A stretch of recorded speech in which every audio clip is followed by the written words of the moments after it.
Hello, you are listening to NPE Stories. This is a podcast where NPEs can share their story. I am your host, Lily, and I found out I was an NPE through an ancestry DNA test that changed my life forever. NPE is a term that stands for not parent expected or non-paternal event.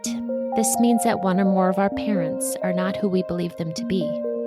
NPE Stories is a podcast where NPEs can share their story of what their original family was like, how they found out they were an NPE, and what their journey has been like since the day they found out.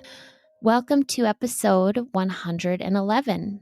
On Sunday, January 9th, Right to Know will be hosting a community and connection event for anyone that has experienced a DNA surprise and is interested in attending. It is online, noon Pacific time, 3 p.m. Eastern. You do need to RSVP. Let's see here. What is the link? Well, let me just read the Facebook event. It is called Rebuilding Trust After Betrayal. For those impacted by a DNA surprise or misattributed parentage, join licensed therapist Jana Rupnow in this important discussion. And to join this for January 9th at noon Pacific, you would email rsvp@righttoknow.us, and they will send you the Zoom link to join. I have gone to many of these. They host these every month. They are so helpful, especially if you are an NPE, donor-conceived individual, late discovery adoptee. I believe Jana also has a book called, is it And Baby Makes Three? I'll have to look that up and put that in the show notes. But I know that she does provide support for donor-conceived individuals. I wonder if she herself is an NPE. I'm not sure of that one. But I wanted to let you know about that. And today we are talking to someone that has had an incredibly shocking DNA surprise. Today I am speaking with Penny. Hi, Penny. Hi, Lily. It's so nice to hear you again. Yes, thank you for doing this you're in Europe. You're 6 hours ahead of me. Do you mind saying where you are? Is that okay? I am in Germany on the Mosel River. It's in kind of right in the middle of Germany, but not far from from Luxembourg and France. Ooh. Yeah. But you are American. I am American. Yeah. You've lived there how long? Since 2008, but I left the US in 1996, so it's been almost 30 years now. I've lived all over.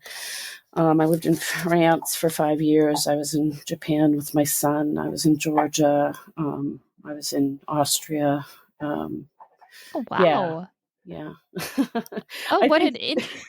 Yeah, it's actually probably related to being an NPE, frankly. Really? Yeah. Okay. Yeah. Okay. Yeah, definitely. Yeah. Well, I know you're later in the evening than me, so let's hear your story today. And you can start in chronological order or wherever you want. And why don't you start with what your original family was like and take it from there? Okay. I'm not sure if I try to just speak, if I'll go off on a tangent. So I'll just kind of try to explain how I decided to go about this, which was when I found out in 2018. It was traumatic in the way that we all understand, but in another way, it was only more of the same kind of trauma because all my life I've been trying to figure out what was wrong with me. And so when I finally found the truth, which is the most important thing in healing for me, it was really important to me to work it hard because, there's the truth and then there's the truth. And the DNA tells you that there's another story that you never heard before. So I was really determined to just work it hard, like the academic that I was kind of trained to be, and try to find out what other people had to say about it. But of course, it was really, really difficult because it was a secret, like for so many people. And this was a really big secret in a really repressed family, and all parties were dead.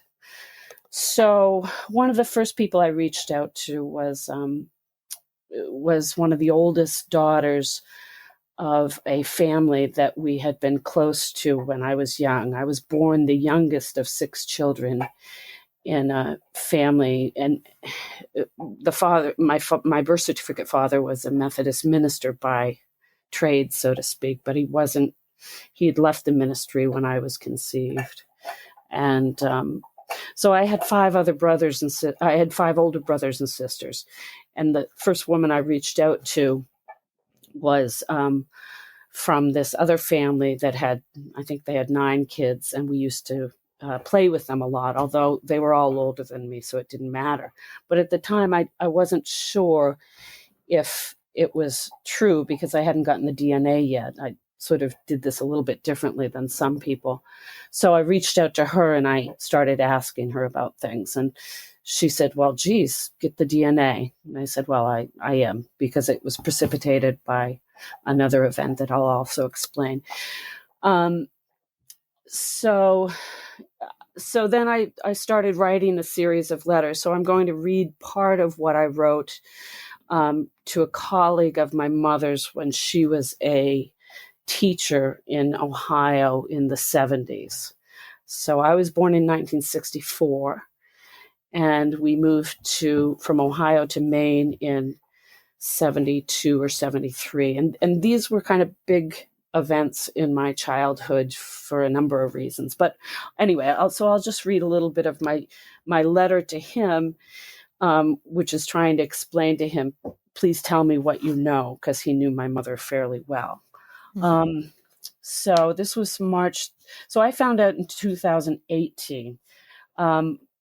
But like so many of us, I was pretty much a wreck for a year. I'm not sure if I got through a year without crying every day about something.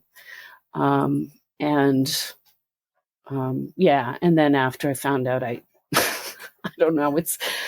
It's just so bizarre. I wasn't scared of myself, but I had to turn all the mirrors around in my house because I wasn't scared of looking at myself. I just found it creepy because I didn't know who was in there.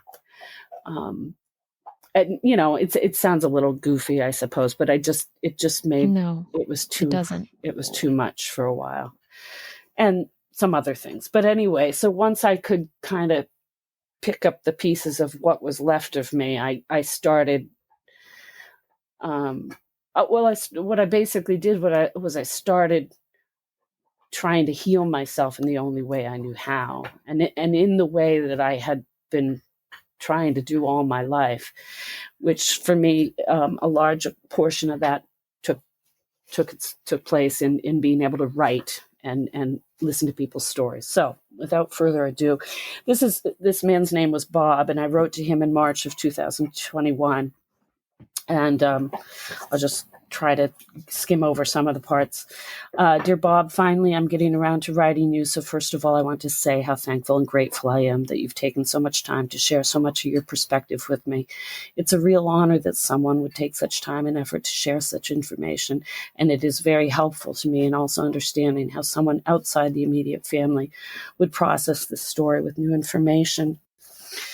Bear with me. I can see this is getting all over the place. So I have indeed continued to make progress in sorting through this traumatic event of my life, and while some days I feel the damage will never be undone, there are other days when I'm hopeful and grateful that learning the truth has provided me with a whole different perspective on my life that is more positive going forward, despite the pain. But it isn't ever going to be healed or finished or over. I stand by that, not in pessimism, but as a statement of fact. I am literally no longer who I thought I was. I think for me and for most people, we all have our ways of approaching what happened to us in life that are particular to our personalities and to some extent to our training. I had no idea how much potential the world held for me or me for it. And so when I went off to university, I immediately declared my major as English because I felt that the only thing I was good at and loved and loved to do was to read, and I couldn't really imagine anything else I might be able to study. Now I wish I had gone on to study archaeology or law, but at the time I always loved to read, was good at it, and had been told I was good with words, so it seemed like the logical thing to do. Just as an aside, I also studied German as a minor subject because I thought I thought I was German. Turns out I'm not at all. But it also explains a little bit of my love-hate relationship with this culture.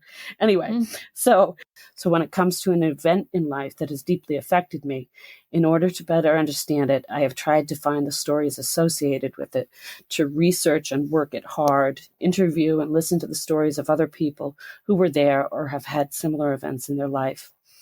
For me, this was more than just something I was trained to do. In fact, it goes back to my childhood, when my first diaries start around the age of 9. I have over 30 now, and looking back at that time, I realize now that it was my younger self desperately trying to make sense of the pain in my life that I did not understand. So people's stories and how they're told, what a text contains, or sometimes more tellingly, what a text does not contain, is of great interest to me. So I also went back to the stories of that little girl and started from there, now, with another truth. And I've been transcribing all these 30 diaries over the past couple of years. Here, too, I realize in finding my voice, which I originally began to lose in childhood, in telling and retelling my story to you, to others, hearing theirs, I am indeed finding a path towards healing. I can see this now, and it is very encouraging, but it only started with the truth of my paternity that unlocked the multiple truths that make up my story. Because unfortunately, whatever happened continued to affect me all my life. You may be struggling to understand how this happened, what happened years ago from your perspective, and believe it doesn't affect you anymore. But as a child, that was my life, largely played out under the control of and based on the decisions, poor or otherwise, of the adults around me. And much of it was a lie. How do I tease out the truth from the fiction? It did affect me my whole life, and that's why it's important for me to understand it now so I can let it go. As I have often said to others who have experienced similar stories, it was never the fact of what happened of our misapparent paternity, but rather the way that it was handled in the family and or in the community. So that is largely my story now. There were so many things I misunderstood and interpreted incorrectly as a child, which then went on to have far more consequence than necessary. That is why the truth is so important. It could have saved me so much pain and confusion, such a waste of my life and my obsession with trying to figure it all out, thinking something was wrong with me. I keep going back to this like a mantra. If they had only told me the truth. I knew my mother and Bob weren't honest with me and didn't treat me as they did the other children, nervous around me and keeping me at arm's length. It was mystifying and irritating. Sometimes they seemed exasperated with me because I didn't trust them and was always suspicious. There was always their feeling of frustration that they wanted me to just get over it, though they wouldn't tell me what it was they wanted me to just get over. Again, if they had just told me. Better understanding the history has in particular helped me to hate my mother much less than I did by the time she died, and to better understand how she was and what she might have been thinking and feeling and why she made the decisions she did. The same goes from Bob, my birth certificate father, and my biological father, Herb. I wasn't beaten. I wasn't sexually abused. And we often think of these things as the most damaging thing that can happen to a child. My mother and Bob would have been and were blasé about the situation, tried to minimize that anything was wrong, or if it was, that it was bad. As long as no one knew, I could be the fall guy because I was the one who suffered, but no one could see it. And I was just a child and didn't understand and couldn't explain it. And every time I asked and tried to understand or protested their treatment of me, I was told I was wrong or crazy. So everyone just assumed there was something wrong with me. And so I lost my voice, both literally when I was about 6 and my mother disappeared overnight for almost a year, and I stopped speaking, and figuratively when no one believed me and insisted my reality and how I understood the situation was wrong. And so I learned to keep my mouth shut and not trust anyone to believe what I had to say. So for me, this is the part of this this experience that is so devastating. People wouldn't believe me or can't see what happened to me, precisely because it is the type of wrong that is not easily recognized. I couldn't trust anybody else, but it was also demanded of me that I not trust myself. What was wrong with me? This is something that became clearer to me when I worked as a counselor with abused and addicted women.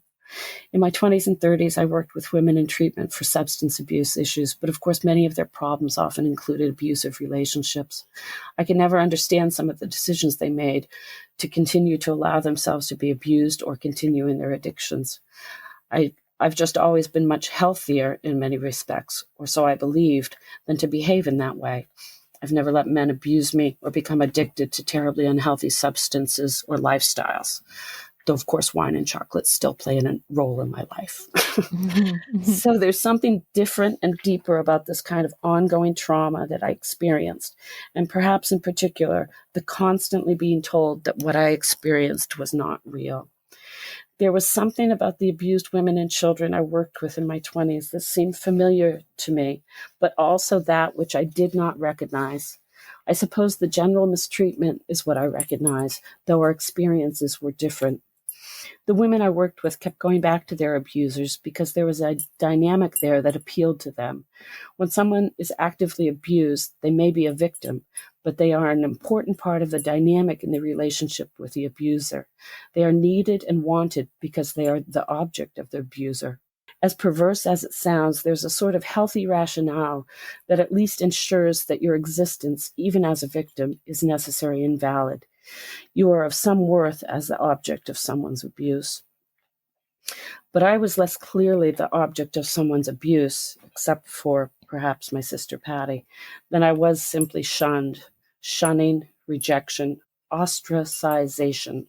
I was not wanted, but perhaps not for the typical reasons, but still for reasons that I never understood and that couldn't be acknowledged because they were secret, but also because to acknowledge them would also be to acknowledge that I was shunned in the first place, and that would not happen in the perfect family. It became clear to me over many years of such treatment that I was aggressively, definitively not wanted for some reason that fundamentally represented who and what I was. For a child, this is about the worst thing you can do. You don't belong, you are excluded, you are not included. You aren't cared for or taken care of, because to care for you would be to acknowledge your existence, and your existence is not wanted because it represents some sort of threat to reality. On the school playground, it's called bullying, and the Germans describe it in part as, quote, treating someone like air, unquote. Your existence is so dangerous that it must be made inconsequential, not even worth acknowledging. You are not even worthy of being the object of someone's abuse. The sadness and apathy and loneliness this brought me as a child is something I've lived with all my life. I wasn't just the sixth of 5 children, and that is a lot of children to have. I wasn't just the only redhead, literally the redheaded stepchild, or the only girl in the family who didn't want to be a cheerleader, or the only one who loved to read and go off into the woods alone. I had a fundamentally different way of seeing the world and of thinking about the world, and I often simply didn't understand what they wanted of me and how to fit in. I was different in part because, of course, I had a different father, and the father they told me I had didn't want me as his daughter. My very existence was a constant and unwanted reminder of an almost breach in the perfect facade of the happy family and the romantic tale of the high school sweethearts and the loving couple, and of a relationship that had gone terribly wrong and had become unbearably toxic. I, no matter who I was a threat to that becoming a recognized reality. In fact, who I really was of no interest to them at all. So in effect, I was not an object of interest to anyone, not even worthy, really, of even being the object of abuse per se, but rather, preferably, I should not exist at all. To be treated like air.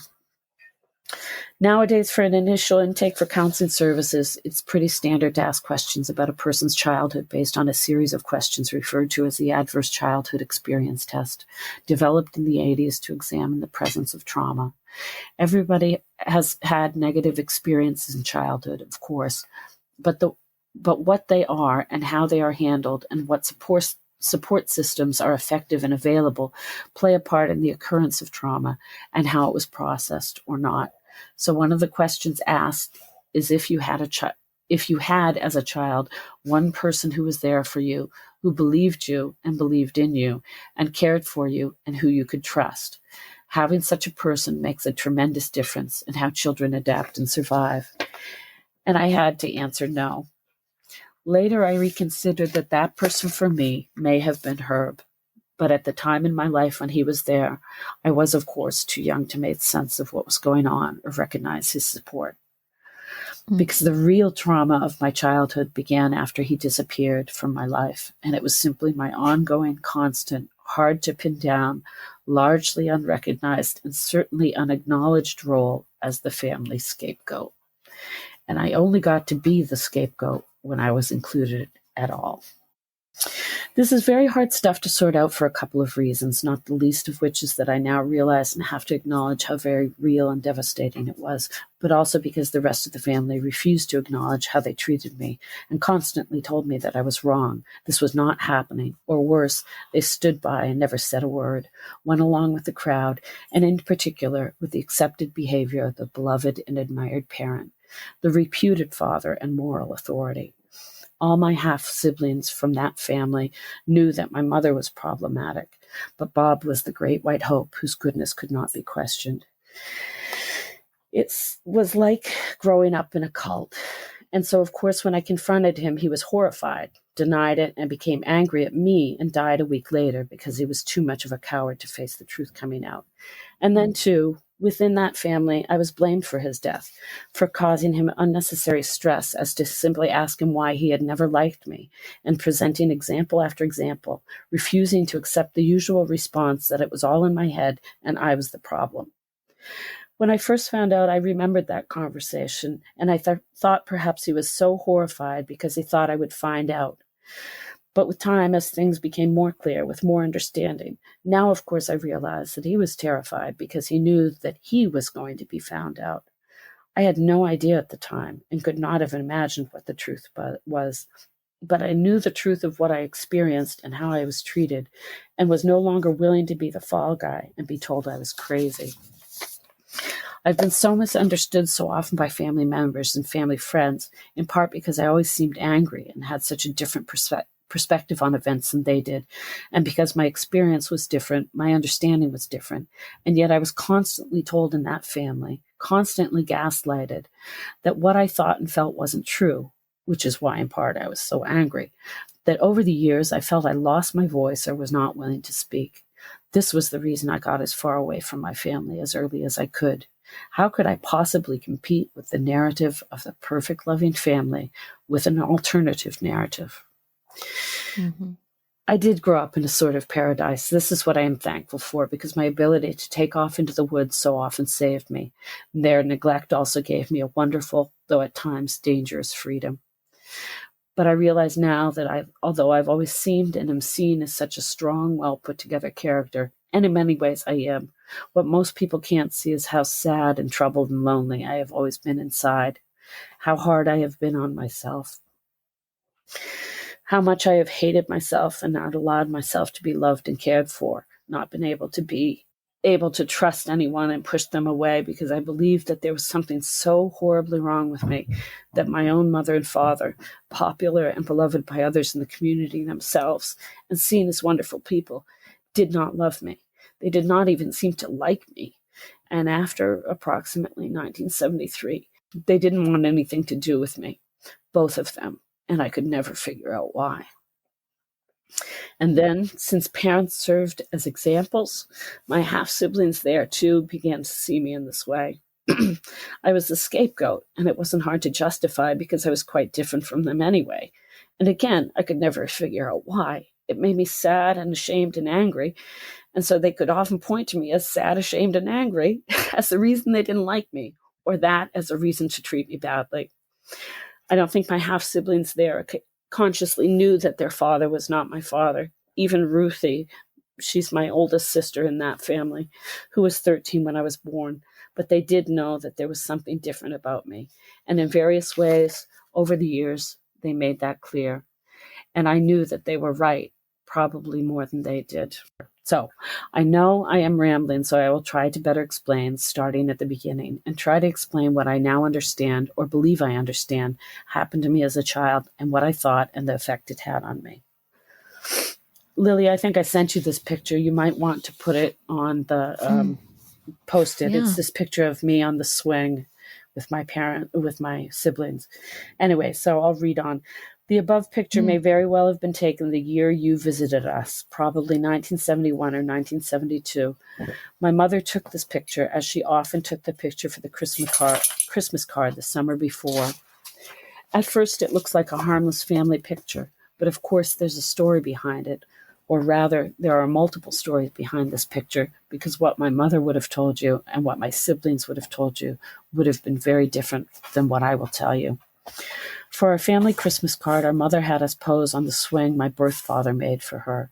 My birth father, Herb, was a skilled carpenter and also made her a picnic table out of rough-hewn logs that stood in our dining area for years.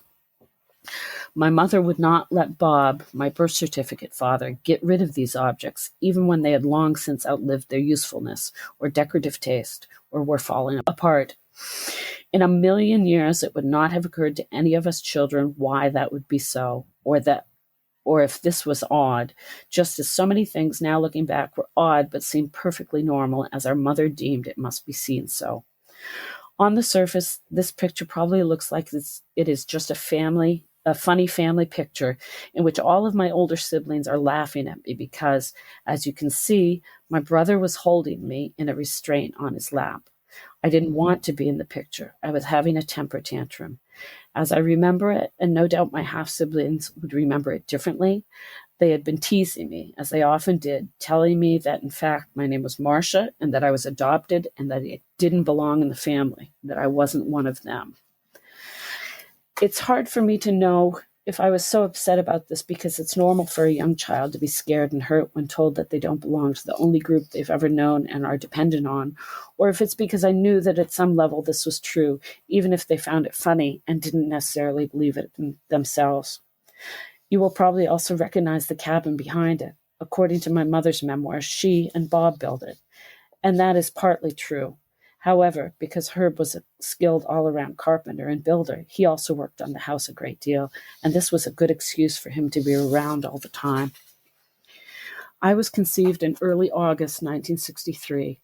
They had moved to southern coastal Maine, but Mom always spent summers at the cabin with the children, and then later with Herb. Did their affair begin that summer, or had it been going on for a while?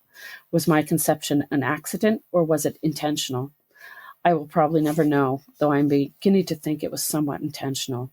In her memoirs, it is important to consider what she doesn't say, and what she doesn't say is why they left this place in coastal Maine.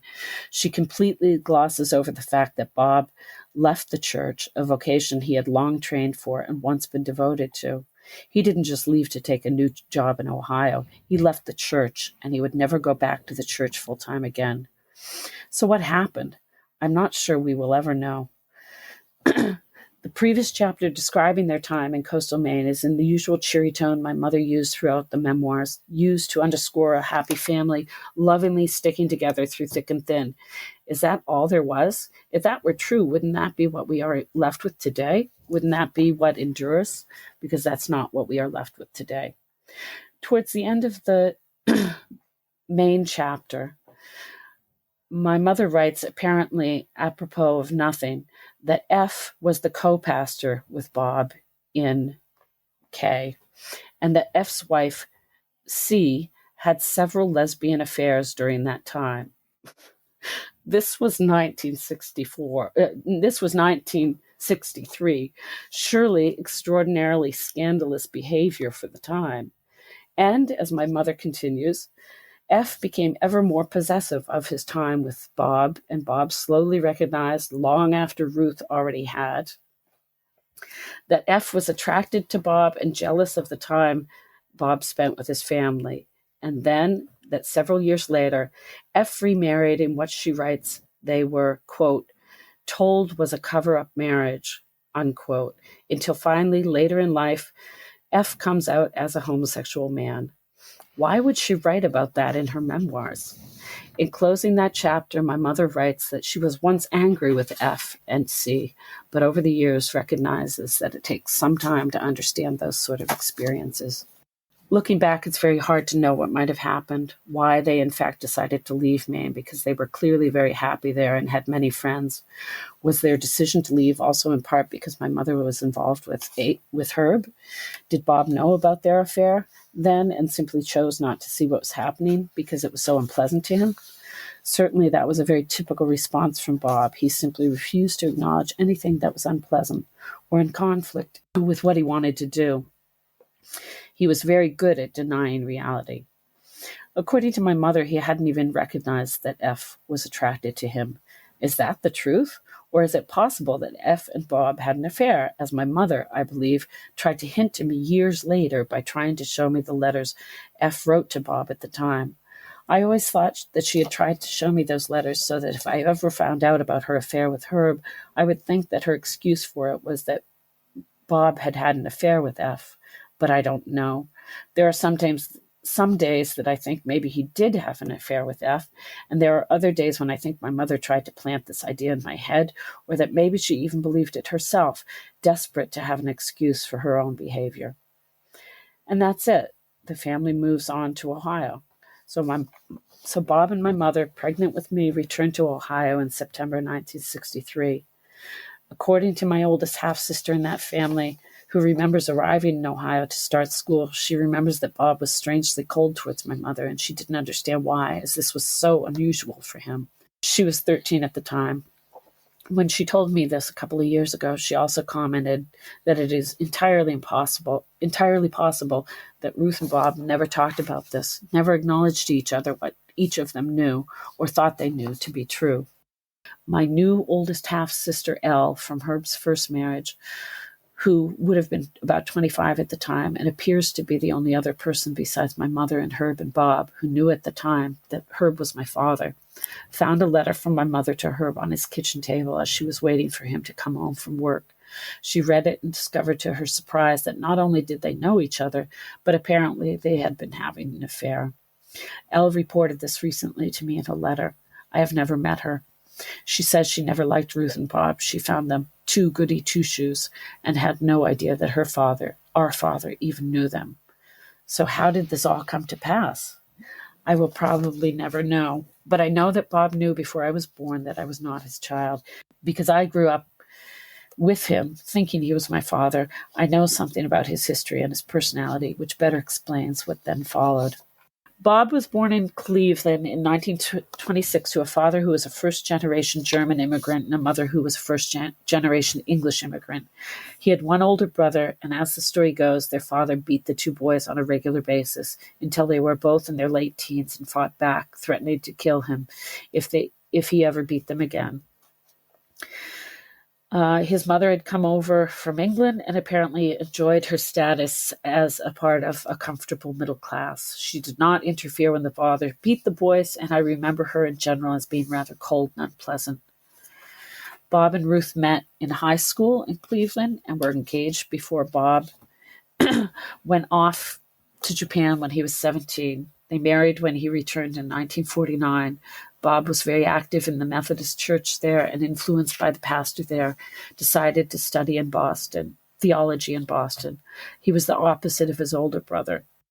He was a Democrat who avoided conflict above all else and was a proponent of peace, which in the family meant that he never beat his children, with one exception. My mother once asked him to spank me for being unkind to her, and he did. But of course, perhaps in retrospect, I can see that this wasn't an exception because I wasn't his child. He was popular in the community and said to have charisma, whatever that might mean. He delivered a sermon well, though I personally never felt he was particularly passionate or fervent in his beliefs, as if perhaps he didn't believe in God and all, but knew how to play the part. His faith in God no doubt helped him, he probably believed, to forgive my mother for her infidelity and try to only see what he wanted to see, the happy, loving family, and ignore that my mother's affair continued long after I was born. I'm not sure where God fit into it, however, in his treatment of me.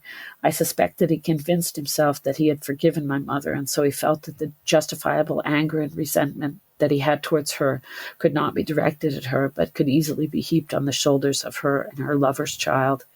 He wasn't obvious about it, but it was obvious he felt no responsibility as a parent towards me. My mother, Ruth, was born in Cleveland in 1929. Her father was a first-generation Irishman down from Canada, fought for the Americans in the First World War, and worked in Cleveland for the rest of his life.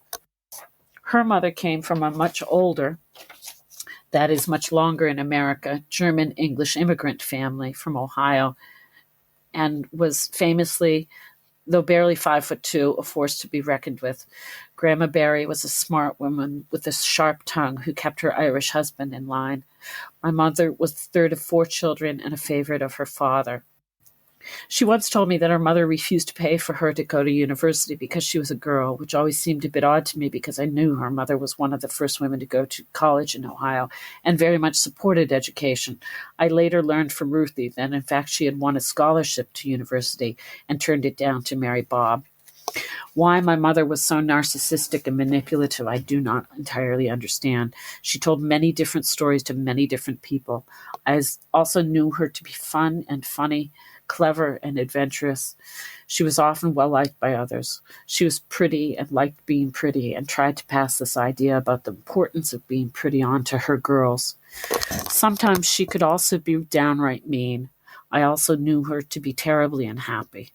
In fact, for much of my childhood, I remember her being unhappy.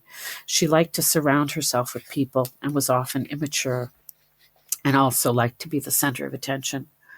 I mostly have good memories of early childhood in Ohio. I don't remember that Bob was ever outright mean to me, though I don't believe he was ever particularly interested in me. I know that they fought a lot, but much of it I suspect I didn't really notice. There was that one argument around the time of Kent State in 1970 that I remember the feeling of, that it was sinister. I didn't know what it was about, but it seemed to be about me. It didn't seem to matter, though, because most of the time I had my mother and my sisters and brothers, and for the most part I felt taken care of. Then one day my mother disappeared. I woke up and she was no longer there. My sister says she used to leave on a regular basis when they argued, but this time it seemed she had gone to Maine alone without saying goodbye. I vaguely remember Bob coming into the bedroom I shared with Patty and telling us that she had gone away and feeling very alone. I remember him comforting Patty, but I don't remember him comforting me. Perhaps he did. I don't know. I believe this was the autumn of 1971. She came back for Christmas, but then stayed in Maine until we moved there at the end of school in 1972. And then we were back in Maine. The summers in Maine were the best part of my life as a child, and I remember them with fondness, in part because I have vague memories of being with Herb in the summer. Herb spent the summers with us at the camp when Bob, who I believed to be my father, was not there. But we also regularly visited Herb at his camp down at the ocean. When Mom took us all with her, we would pile into her VW Bug and fight about who got to jump out to open the gates between the fields that kept in the goats on the road to his cabin. More often than not, my mother only took me with her when she went to visit him, and it was from these visits that I remember playing with his son, Dale, who I now know to be my half-brother. So in the winters in Ohio, for the first 6 years of my life, I had Bob, who they told me was my father, but didn't seem very interested in me. And in the summers in Maine, I had Herb, who seemed to love spending time with me as he went about his business at the camp. He called me Penny Annie. When we visited him at his cabin, we would go out in the boat on the ocean. In the following pictures, you can see the bunkhouse that the boys slept in. My mother and Herb built it one summer, and there I am, holding Herb's glasses. In the other photo, I am driving Herb's boat, and the part of the one person beside me, barely visible, is Herb. I believe these are from a series of photos my mother used to show me regularly. I don't know what happened to the others. She probably destroyed them. But she used to show me the pictures of the 3 of us together, as if she were grooming me for the future. I grew up in a sort of paradise for a child, as I remember some of those things we did together. But then there was a sinister side to paradise, too. How could Bob not have known that this affair continued? Did he just indulge my mother, believing that it couldn't go on forever, or that it wasn't serious? I think more likely than not, he simply refused to believe it was happening and refused to acknowledge what was going on. He was good at that. My father, Herb, was born in 1915 in a small town on the Kennebec River. He was the fourth of 8 children and one of 5 boys. His mother's family was among the first to settle in Maine in the first settlements going back to the 17th century and further back to the settlements of Massachusetts. I realize now that all those old cemeteries in the area that I used to explore as a child are actually full of people that I am related to. Herb's father's family came from Nova Scotia and further back from Scotland and northern England. They were the earliest settlers of Nova Scotia, mostly merchants and sea captains. Herb's father was a blacksmith, and he and his 4 brothers were widely celebrated during the war for shipping out to fight. Herb badly wanted to join them and deeply resented that he couldn't because he had a wife and children. He had an 8th grade education, but was widely considered intelligent and capable. Since he couldn't ship off to war, he joined the National Guard. According to my oldest half-sister, Elle, from him, who always resented that she was the reason her parents had to marry, he deeply resented having to marry his wife because she became pregnant, and then deeply resented having girls as he desperately wanted a son. Still, she says he was a good father and provided for them, even though he didn't believe women should be educated. Elle says that he wouldn't have wanted me to be hurt, but that he probably was never sure if I was his child or not. After some 20 years of marriage and 3 daughters, they divorced in the late 1950s. At the time, Bob was their minister, and they were congregants in his church. Herb wasn't the perfect husband. It was a messy, acrimonious divorce. I suspect he was a bit of a ladies' man. He wasn't particularly religious, whereas his wife had been a devout Baptist and was a great admirer of Bob. His 3rd daughter, my half-sister Elo, was in Bob's youth group in the church and babysat for my older siblings. Elle was always very fond of Bob, and so when my sister Patty was born, she was given her second name. Both I now know are my half-sisters. So that is how my mother, the pretty little minister's wife, knew Herb. He spoke. Herb was the stereotype of a typical Mainer. He spoke with a heavy Maine accent and was friendly, but not particularly talkative and didn't suffer fools. He loved hunting and fishing, especially duck hunting, and painted his own decoys. He built boats and cabins and furniture and pretty much anything else. I believe that at least at one time he loved my mother. He was kind to me with no drama, and I remember him holding me and feeling safe in his arms. I believe even if he wasn't sure that I was his child, he loved me too.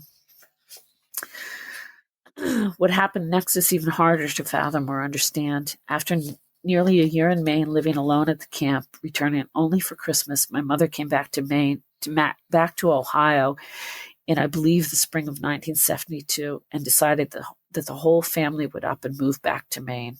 And so we did. In her memoir, she frames the decision to move to Maine as something that the family decided on together. I very much doubt this. In looking back at her memoirs to check these dates, of which I'm not entirely sure, I realize too she has made many mistakes in her memoirs, intentional or otherwise, and I know some of the dates are incorrect. I see so many pictures of so many people together and what looks like so many good times, and I feel so distant from it all, like I wasn't there and I wasn't a part of it. I didn't feel a part of it. But that isn't entirely true either. I loved summers on the island.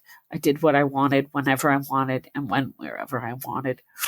I swam and fished and played all day. There was no structure. There were no meal times, no chores, and no rules.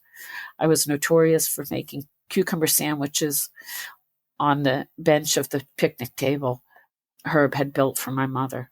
All that was wonderful and fine until something happened in what I believe was the summer of 1972, the first summer we didn't go back to Ohio at the end of the summer. Before our first Maine winter at an uninsulated, unheated camp for which we were not prepared. It was a very busy summer with lots of visitors. Several family members from high school came to visit, and one of them remembers that my mother arranged for a man named Herb to take them on a tour. My mother was extraordinarily animated that summer, always in a good mood, always happy. I believe it was that summer I got poison ivy so badly that my face swelled up and I couldn't see. But it was all good that summer. There were plenty of people around, and there was enough to eat. We had our regular friends, a family of 9 children, roughly the same ages as all of us. Later, I would ask the oldest girl to help me understand what happened because she'd been so much older than me, if she knew who my father was, and she would tell me a story about my mother that is sadly despicable and unquestionably believable. I knew how my mother could be. A woman nearly 70 now, she remembers being 14 or so, insecure about her looks and innocent about how cruel others could be. In some solitary moment together in passing, there were always so many people around, my mother commented in passing, "Hey, W, you know, you're pretty. Ha ha, pretty ugly." And my mother laughed as if it had been a really funny joke. This woman has never forgotten that and remembers how odd she thought it was that there were always so many people around and that my mother was often so mean and critical of my sister, Ruthie. I think my mother was having a bit of a midlife crisis and really didn't like to see that her daughter was a beautiful young woman with her life ahead of her. We also had the usual visitors from the church where Bob had been the pastor. There was N and her husband P, and her daughter Elle, my half-sister. N had long since got over the divorce from Herb, but Herb wasn't around the camp that summer, though I do remember visiting him, and there are pictures. I know that arm in the corner of the picture is his, but otherwise no mention of him or no picture of him is in her memoirs. But of course, none of that is included in what happened that summer. The tone my mother writes her memoirs in is nostalgic and wistful, and I can almost see how she smiles slightly and sweetly, but ultimately secretively, as she often did when asked a question she didn't want to answer and then simply wouldn't answer the question, or more often than not would lie. Many of the facts are there and on the surface accurate, but there is so much more that is missing, and certainly there is some twisting in her interpretation of many events. I'm absolutely sure that much of what she writes is simply not true or only partly true, but how can I really know what the truth is, or if there even is one truth? Almost 50 years later, my new half-brother Dale tells me that he knows about that time. He was born in 1967 and was the reason his mother married her. The marriage didn't last long, but he finally had a son. His mother told him that my mother interfered in her marriage and that one day she came to the house and confronted my mother. Was it that summer of 1972? She said that Bob was there and knew all about it and had nothing to say about it. He only knows what his mother told him, but that according to her, Ruth was obsessed with her and wouldn't let him go. There's so much information missing. But something happened in that transition period from Maine to Ohio. And then I don't know what happened, and I don't know if anybody knows what happened. But here's what I think happened. I think my mother dragged us up to Maine with the intention of leaving Bob, or at the very least of being close to Herb. So, Lily, that is the end of that. I didn't get onto that. Yeah. It sounds like your birth father and mother had a long time affair that you were the result of. Yeah. And did your parents remain married together? Well, yeah, I'm not going to read. I have other letters that I've written to other people looking for information, but of course I have to be somewhat circumspect about how I write things, because these are all people I knew as a child, and many of them were people who were in that church who would have possibly known. But now I can speak a little bit more comfortably and tell you what the rest of the story was, which was that they had grown up in Cleveland, in a city, and they moved up to an island in rural Maine. They'd never really spent winters there, or they hadn't since they were young. And they moved their 6 children, myself being the youngest, up there to an unheated camp. was a disaster. It was an absolute disaster. They he then didn't have a job. My birth certificate father, my mother went back to school and became a nurse with my oldest sister.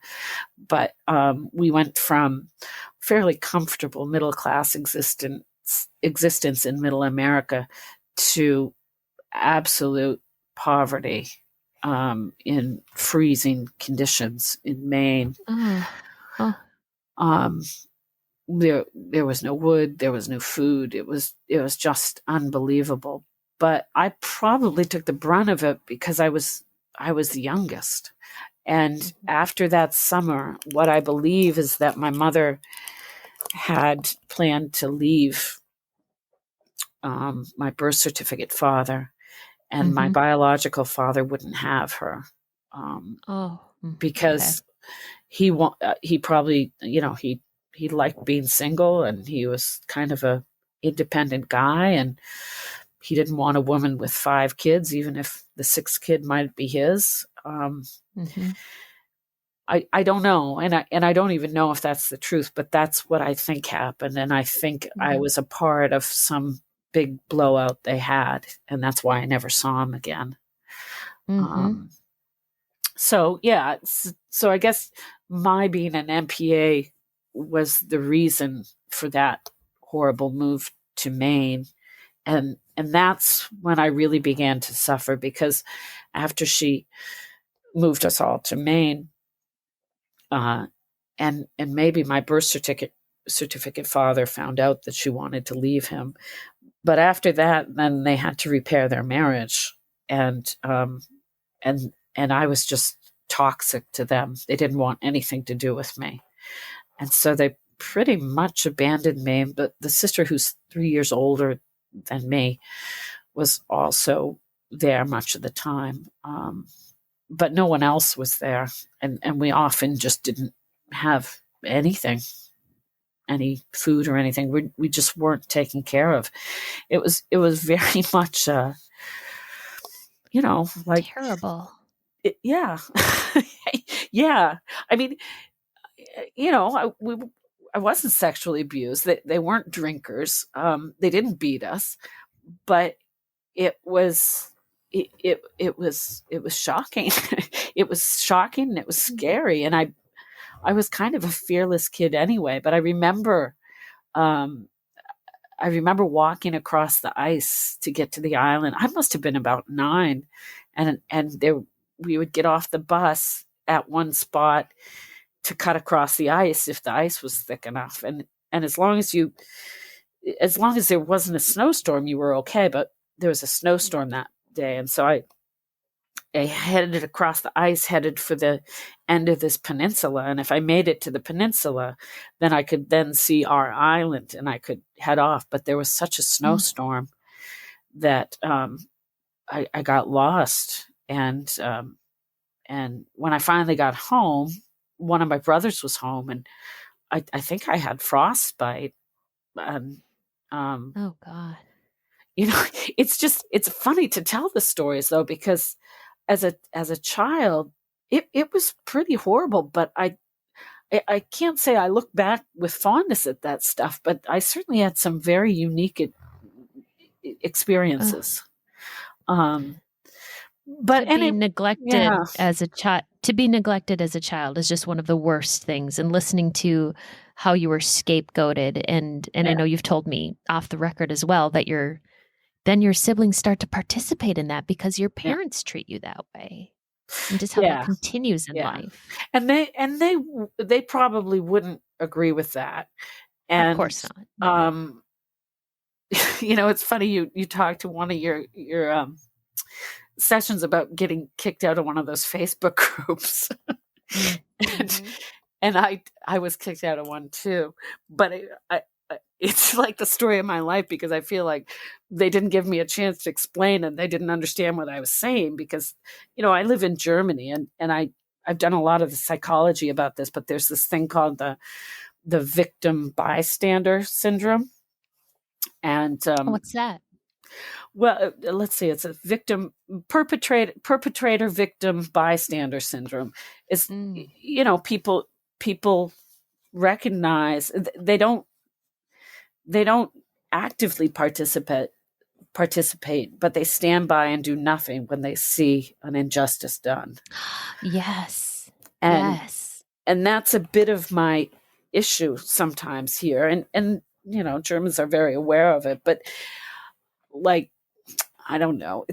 I know it's a leap of faith, and I'm not trying to make it as extreme as this, but basically, many people can say, well, we didn't know what happened to these people. We didn't know that they were killed or murdered or anything. And that on the face of it is true. But to simply say you didn't know and leave it at that is not the entire story, because they also knew that their neighbor didn't, order a moving truck and pack their belongings and, move away. And they didn't know what happened to them. They did know that these people were marched off at the point of a gun and only could take, 20 kilos with them. You know what I mean? So I'm not equating the experience, because I'm not trying to to take advantage of that experience or take advantage of that example, but it's a real it's a real phenomena in psychology of the victim perpetrator bystander syndrome. And it's a real theme in my life, because I've always stuck up for other people. And I think that's probably why, is because it's not okay. I mean, because I guess my family of origin in many ways really prides themselves on being good, not necessarily religious people, but being good people. And that was a really important part of your identity, to be a good person. And yet there's so much hypocrisy. I mean, I can't tell you how many times I listened to this man, my birth certificate father, preach based on the sentence from John, you shall know the truth, and the truth shall set you free. I mean, to me, so much of the hypocrisy is just breathtaking. There was so much that they did. I mean, it goes on and on. He just never liked me, and he refused to do things with me. My mother would try to get my oldest brother to do things with me because he wouldn't.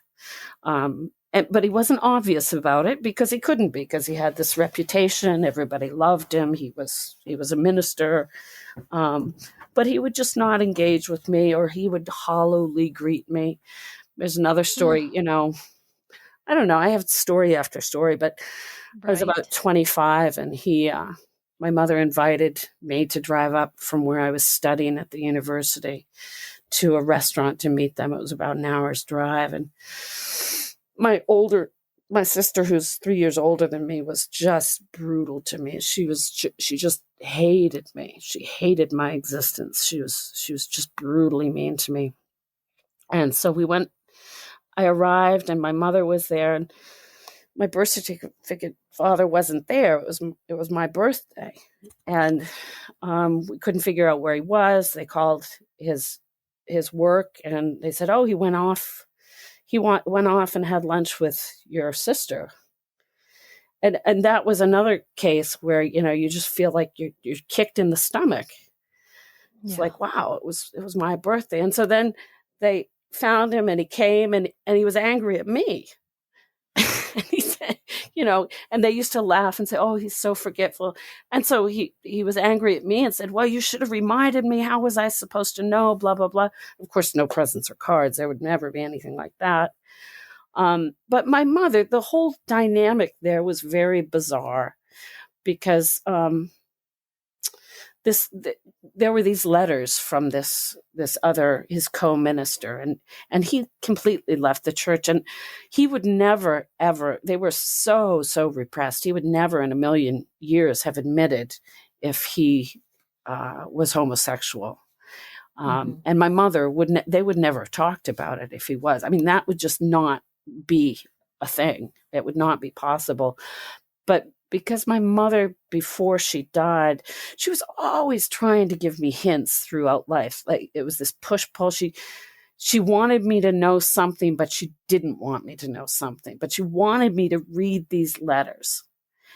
And I wouldn't read them because they were of no interest to me whatsoever. It was before I was born. And my mother also had this weird kind of perverse interest in homosexuality, not in a judgmental way, oddly enough, but just sort of she would kind of ask. I was the type of young woman who I'd go off hiking and camping with a girlfriend for the weekend. My other sisters wanted to be cheerleaders. I never wanted to be a cheerleader. And so, and then she'd say, "Oh, well, your brother wonders if you're a lesbian." And later I thought, well, my brother probably didn't want to know, but she wanted to know. And she would just do weird things to separate us all. I mean, my sisters, who are all therapists, know that she used to do a lot of these things to make us really fight among each other.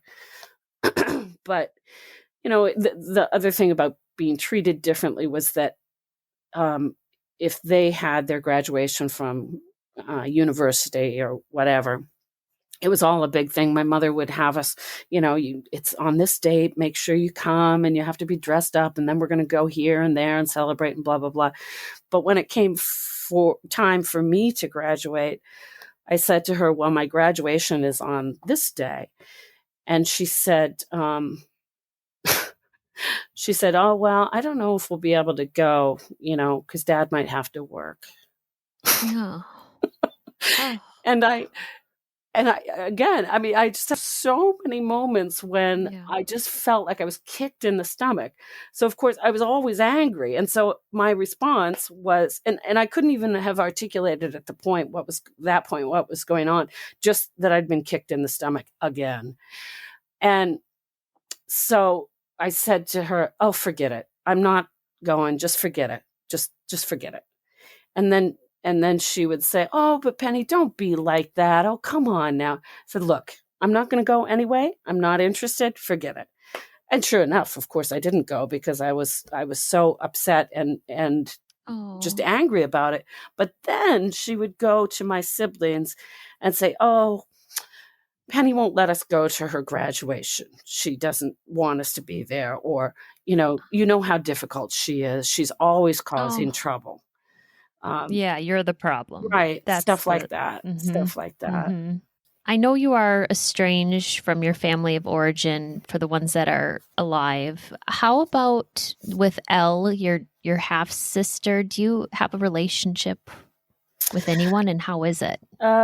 Yeah. Well, the reason I read that whole kind of thing is to try to give a feeling of how divergent these it was really kind of two different cultures, like this urban Midwest culture and then this whole Maine culture.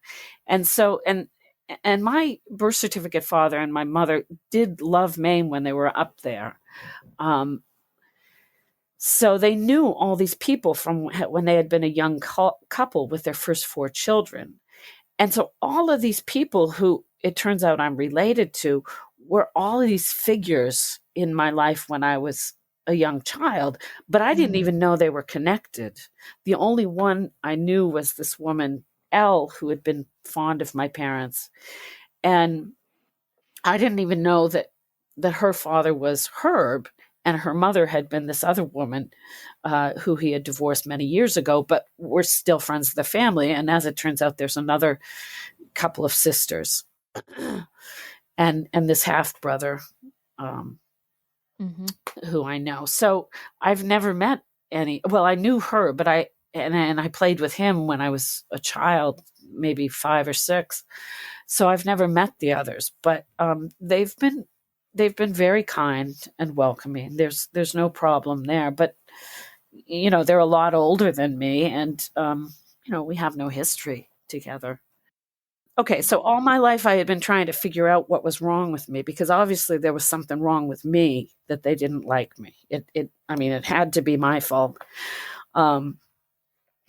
So by the time I was in my early 30s in 1996, I I had finally, I was going through a very difficult time in my life, and I finally kind of figured out that it was this relationship I had with my birth certificate father. He didn't like me. He just didn't like me. And so I confronted him, and I just wanted to know. I had nothing to lose because I was going through a very difficult time.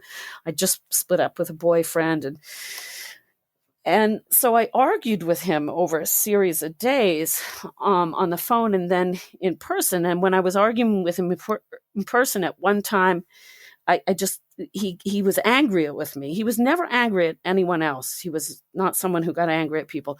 And I said, and he turned to me and he said, "Oh, why don't you just grow up?" And of course, I turned back to him and I said, "Well, how old do you think I am? You don't even know how old I am. You probably don't even remember when I was born." And he just looked horrified. And we kept arguing and stuff, but then he did soften a bit and he tried to hug me, and it made me angry because that wasn't it. He wouldn't tell me why he didn't like me, but he knew that I was onto something and that I wasn't going to give up. And a week later, he was in a hotel. They had gone to Florida, my mother and him, and he was in a hotel room, and he woke up and he just looked at my mother and he said, there's something not right. And he died of a massive heart attack. And so, of course, my siblings blamed that on me because, I was causing trouble again. And that is absolutely not your fault. Right. Well, yeah, no, I think it is, but I don't feel particularly guilty for it. He was afraid of being found out. And so then that was 1996. And then I left the US and I never went back. And then over the years, so that how it happened at that time, I never in a million years, they had this narrative of being the happy couple, even though they had fought over the years, but they'd had 5 children together, which as far as I'm concerned, only means they had sex 5 times. And they had this narrative. And so then after he died, I was actually very upset because I thought, well, I'm never going to get the truth now. My mother's not talking. I don't know why he doesn't like me, but it never in a million years would have ever occurred to me that he wasn't my father. That was not possible. Oh. And so then by about 2002 or so, I only came home every 2 or 3 years for a couple of weeks. So they had no real reason to treat me as badly as they did, but they were pretty nasty. But anyway, so I decided, this was my lifelong quest to figure out what was wrong with me. Mm-hmm. And so I thought, well, I'm going to go back to my early childhood. And I started really trying to think of my early childhood. And I started remembering all these fights that they used to have. And then I started remembering how we used to go to visit my biological father at this cabin. And I started thinking, well, that's kind of odd. I wonder why we did that so often. And I remember so clearly sitting with my mother on one of these visits. And she was, she was in her 80s or 70s or 80s. And I said, Mom, what's going on here? Why did we used to visit him all the time? What was that all about? And she wouldn't look at me. And she said, oh, he was a family friend. He was a family friend. And it was the weirdest thing. I don't know where it came from. Suddenly, out of my mouth, I looked at her and I said, was he my father? And she said, what are you talking about? That's crazy. And so I was just kind of stunned. And so I went to my sister's house and I sat down and I said, I think this guy is my father. And my sister this was not possible. This was not a possibility. This was, I might as well be talking about aliens.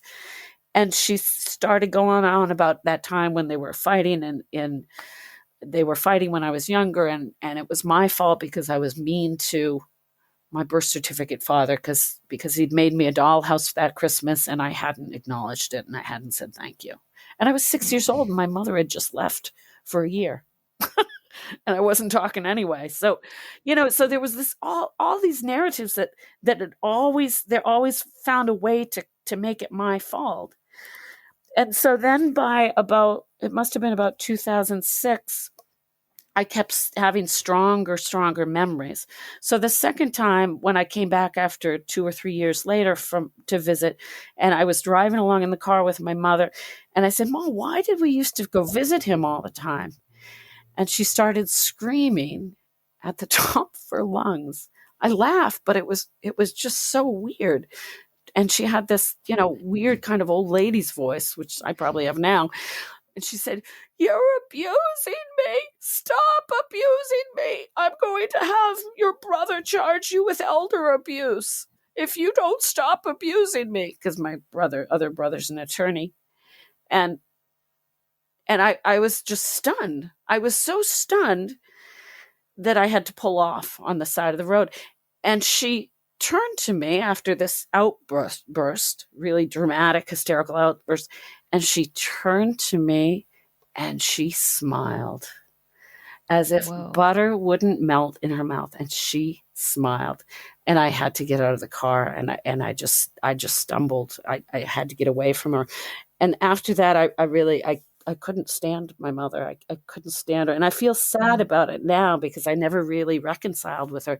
And I'm sure my siblings never understood that because they just thought that I was being mean to her.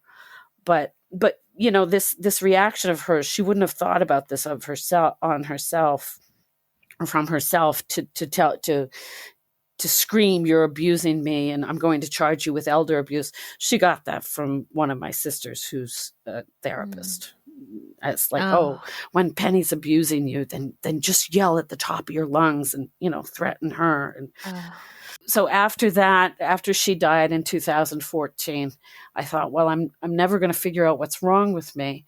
And then in 2018, I was sitting in the garden, and we have a little house in France, and I suddenly, out of the blue, again, one of these weird occurrences, out of the blue, it dropped into my head the name of the son of my biological father. And so I looked him up on Facebook, and I messaged him, and he messaged me right back.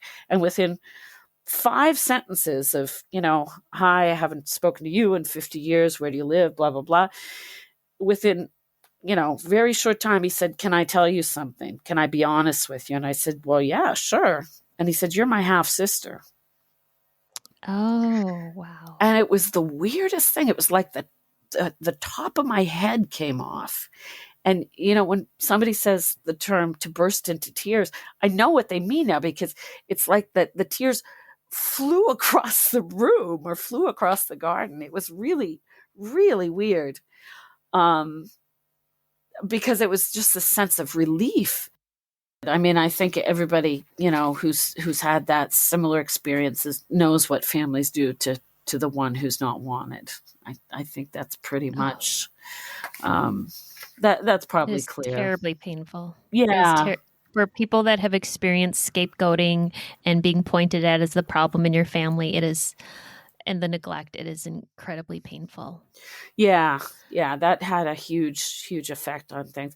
But again, if they had just told me the truth, I would have been able to sort it out. It's the truth, Lily, that makes the difference. It's really, that's it. You've had to go through a lot to get your truth. Yeah, it took a long time. So, yeah. So anyway, I mean, I have a lot more here, but that's it for now. That's fine. That's good. Yeah. Penny, if people want to reach out to you to know, I know there's a lot more of your story we weren't able to record today.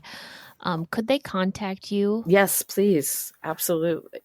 My email address would be Penny, PENNY, NPE, all together, @gmail.com. Please reach out to Penny at pennynpe@gmail.com. I'll put the link in the show notes. Great. Yeah. And I know we had a large time difference between us today, and so thank you for taking the time out on your time schedule to meet with me and to record at least some of your story today. I appreciate it so much. I appreciate you. These stories are here for us to identify with, If you are an NPE and would like to share your story, email npestories@gmail.com. You do not have to give any identifying information. If you are an NPE and would like to share your story, I'd like to hear from you. Subscribe to this podcast to hear more. Come heal with us.